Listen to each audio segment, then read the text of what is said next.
जब किसी के पिता की मृत्यु हो जाए और लोग उनसे ये कहे कि यही वो पहला महीना है जब आपको बहुत ही संभल के रहने की जरूरत है, क्योंकि इसी वक्त आत्मा जो होती है वो सबसे नजदीकी व्यक्ति को अपनी ओर खींचने की कोशिश करती है। तो आपकी क्या राय हो सकती है? कुछ ऐसा ही हुआ मेरे एक फ्रेंड के साथ जब रिसेंटली ही उनके फादर की मृत्यु हुई और लोग उनसे मिलने आए, उन्होंने अपना दुख व्यक्त किया और उन्हीं लोगों में से एक व्यक्ति ने ये बातें कही। जब मुझे ये पता चला तब मुझे लगा कि इतनी पढ़ाई लिखाई करने के बाद भी, इस समाज का हिस्सा होने के बाद भी अगर हम आज भी ऐसी बातें करते हैं तो मुझे लगता है हमें सोचने की जरूरत है।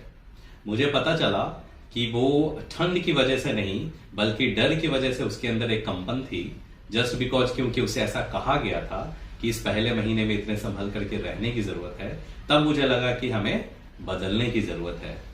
अगर आप मुझसे मेरे बारे में ही पूछेंगे, जब कोविड के दरमियान में मेरी माताश्री का जब देहांत हुआ तो मुझे मौका मिला कि मैं उनके कमरे में रह सकूं, उनके बिस्तर पे सो सकूं, तो बहुत ही खुशी खुशी उस मौके को मैंने अपनाया।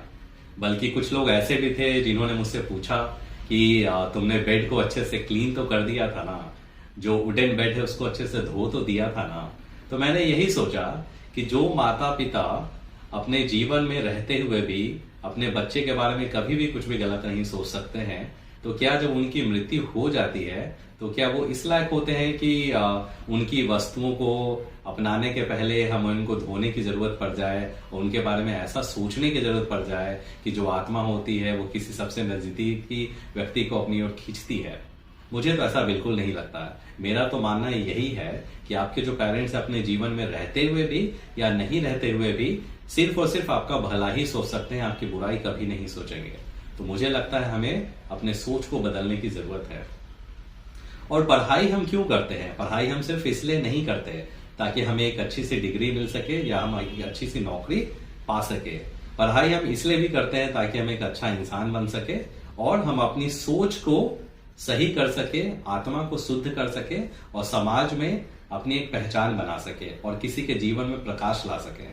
तो मुझे लगता है कि इस बीते दिनों में जो कुछ भी हुआ, जिसके बारे में मैं चर्चा कर रहा हूं, मुझे लगता है कि हमें इसे गहराई से फिर से सोचने की जरूरत है, समझने की जरूरत है। जो भी पर्याप्त बदलाव करना चाहिए उसे करने की जरूरत है। अगर आपको लगता है कि मैं गलत हूं तो आप बोल सकते हैं कि विकास तुम गलत हो, तुम्हें खुद बदलाव करने की जरूरत है। और अगर आपको लगता है कि मैं सही हूं तो हमें इसी सोच के साथ, एक शुद्ध आत्मा के साथ आगे बढ़ने की जरूरत है। उम्मीद है मैंने ये बातें करके किसी का दिल नहीं दुखाया होगा, किसी की आत्मा को ठेस नहीं पहुंचाया होगा।